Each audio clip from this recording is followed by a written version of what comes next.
कौन सी ऐसी चीज़ें हैं जो न्यूली मैरिड कपल्स जो हैं उनको वो इस्तेमाल करनी चाहिए? न्यूली मैरिड कपल्स में हम खवातीन को फॉलिक एसिड रेकमेंड करते हैं। प्रोटीन लें, गोश्त का कंटेंट जरूर रोज अंडा ले लें, गोश्त का सालन नहीं खाना चाहते आप कबाब की सूरत में ले लें। फॉलिक एसिड को तो हम टैबलेट फॉर्म में दे देते हैं। हमल जब ठहरेगा हमें उसके कोई 15-20 दिन बाद पता चलेगा। उन 15-20 दिनों में बच्चे का ब्रेन बन जाएगा। पोस्टपार्टम डिप्रेशन में शौहर और औरत के जो घर वाले हैं वो उसको किस तरह से सपोर्ट कर सकते हैं? बेबी की चाइल्ड बर्थ के बाद एकदम से कोई औरत डिप्रेशन में चली जाए। कि आजकल हमारी जो यूथ है उसका सर्कल जो है वो बहुत ख़राब हो चुका है, जो रूटीन बहुत ज़्यादा ख़राब है, और इसलिए कहते हैं कि अगर ख़वातीन अगर जल्दी शादी भी होती है तो प्रेगनेंसी के हवाले से कुछ सप्लीमेंट्स हैं जो आपको शुरू कर देने चाहिए ताकि बेबी भी हेल्दी रहे और आपकी भी। तो कौन सी ऐसी चीज़ें हैं जो न्यूली मैरिड कपल्स जो हैं उनको वो इस्तेमाल करनी चाहिए? कोई ऐसी न्यूली मैरिड कपल्स में हम खवातीन को फॉलिक एसिड रेकमेंड करते हैं कि फॉलिक एसिड लें, और जो कि सब्जियों में भी पाया जाता है। डाइट भी अच्छी रखें, जैसे प्रोटीन लें, गोश्त का कंटेंट ज़रूर रोज़ अंडा ले लें, किसी भी तरह गोश्त ले लें। अगर आप गोश्त का सालन नहीं खाना चाहते आप कबाब की सूरत में ले लें, कोई कढ़ाई पकवा लें। अगर नहीं खाना कोई पराठा रोल बनवा लें, किसी भी तरह उसको लेने की कोशिश करें।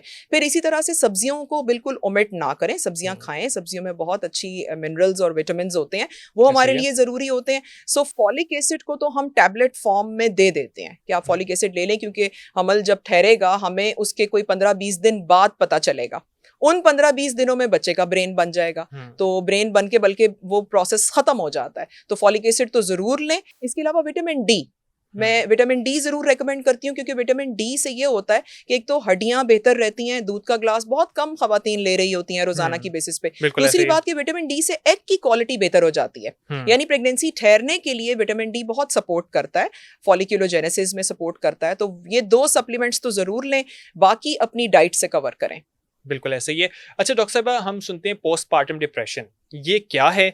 और पोस्टपार्टम डिप्रेशन में शौहर और औरत के जो घर वाले हैं वो उसको किस तरह से सपोर्ट कर सकते हैं? पोस्टपार्टम डिप्रेशन का मतलब है डिलीवरी के बाद, यानी बेबी की चाइल्ड बर्थ के बाद एकदम से कोई औरत डिप्रेशन में चली जाए। अब उसकी सबसे बड़ी वजह ये होती है कि सारी फैमिली का ध्यान बच्चे की तरफ चला जाता है, और वो माँ जिसको या वो औरत जिसको प्रेगनेंसी में तो बड़ा प्रोटोकॉल मिल रहा था, उसको चेकअप के लिए भी ले जा रहे हैं, उसके खाने का भी ख्याल कर रहे हैं, तो वो एकदम से वो ध्यान जब हटता है तो एक तो ये वजह इसमें सामने आती है। दूसरी वजह कि रूटीन लाइफ ऐसी नहीं थी, खासतौर पे फर्स्ट मदर्स जो जिनका पहला बच्चा हुआ है, उनकी रूटीन बड़ी फ्रेंडली सी थी। अपनी मर्जी से उठे, अपनी मर्जी से जॉब पे जाना है, जो भी करना है। अब आ गया वहां पे बेबी, अब उसने हर 2 घंटे बाद फीड लेना है, तो नींद भी पूरी नहीं होती, बच्चे का भी ख्याल करना पड़ रहा होता है, जो कि बहुत फिजिकली टायरिंग हो जाता है। एक औरत के लिए बहुत टायरिंग हो जाता है कि अभी वो डिलीवरी के प्रोसेस से गुजरी है, चाहे नॉर्मल डिलीवरी थी तब भी टांके लगे हुए होते हैं, या सी सेक्शन था तब भी टांके लगे हुए होते हैं, तो उसमें कुछ एहतियात वो भी चल रही होती है। दूसरा, उसको बच्चे की जिम्मेदारी आ गई।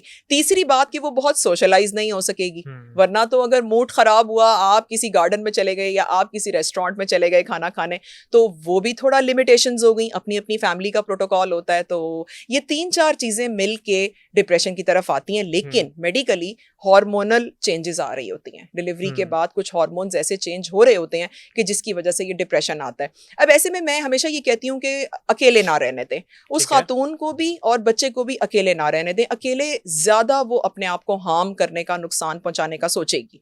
आप उसको थोड़ा सपोर्ट दें, और उस खातून को भी मैं कहती हूँ कि जैसे अपने अपने रिलीजन के हिसाब से है, कोई दुआएं पढ़ ले, कोई टीवी पे प्रोग्राम देख ले, कोई ऐसा प्रोग्राम ना देखे जिससे टेंशन हो। आजकल तो आपको पता है सोशल मीडिया पे रील्स ऐसी भरी पड़ी हैं कि बस या आप परेशान ही हो सकते हैं। तो कोई ऐसा कंटेंट देख ले, फिर अपने आप को मसरूफ करें। थोड़ी थोड़ी वॉक भी करें, घर के टेरेस पे कर लें, घर में अगर जगह है छत पे नहीं भी जा सकते, घर से बाहर निकल लें। तो अपनी रूटीन आपको बनानी पड़ेगी, और हेल्दी डाइट लें। आपने वो सप्लीमेंट्स जो प्रेगनेंसी में लिए थे वो स्टॉप नहीं करने। वो सप्लीमेंट्स आपने अभी चाइल्ड बर्थ के बाद 3 महीने कंटिन्यू करने हैं। ब्रेस्ट फीड कराने वाली, यानी माँ का दूध जो बच्चे को पिला रही होती हैं, तो माँ का दूध पिलाने वाली माँओं को ज्यादा एनर्जी चाहिए, तो सप्लीमेंट्स लें, उससे बड़ा फर्क पड़ जाता है। सप्लीमेंट्स लें, डाइट अच्छी रखें, और इन चीज थोड़ा मसरूफ रखें अपने आप को। फैमिली थोड़ा सा उनके साथ ताउन करें। लेकिन अगर फिर भी ऐसा मसला है, please go to psychiatrist, go to the doctor, उसको बताएं। क्योंकि जैसे जैसे जिस्म में बाकी बीमारियां हैं, आंतें बीमार पड़ती हैं, हाथ पांव दिल बीमार पड़ता है, तो दिमाग भी बीमार पड़ता है। बिल्कुल ऐसे, वो आपके दिमाग, जी आपके जिस्म का हिस्सा है, वो हिस्सा है हमारा। तो उसकी बीमारी को आप ऑकवर्ड ना समझें, आप ऑड ना समझेंगे पता नहीं क्या हो गया। तो इस जाके डॉक्टर को बताएं। कुछ मेडिसिन ऐसी होती हैं जो हम वक्ती तौर पे देते हैं, कि भाई आप 1 महीना या 3 महीने यूज कर लें और बड़ा अच्छा रिजल्ट आता है उसका, तो वो इस्तेमाल की जा सकती हैं। बिल्कुल ऐसे ही डॉक्टर साहबा, बहुत शुक्रिया आपका, और उम्मीद है कि हमने जिन टॉपिक्स को डिस्कस किया लोगों को अवेयरनेस हुई होगी, बहुत ज़्यादा हेल्पफुल होगा। अगर कोई भी सवाल आपके जहन में है तो आप लोग कमेंट सेक्शन में हमारे साथ ज़रूर शेयर कीजिएगा, ताकि आने वाले पॉडकास्ट में हम उसके बारे में भी बात करें, आपके सवालात के जवाब जानने की कोशिश करें। तब तक के लिए अपने होस्ट दानियाल सोहेल को दीजिए इजाज़त। अल्लाह हाफ़िज़।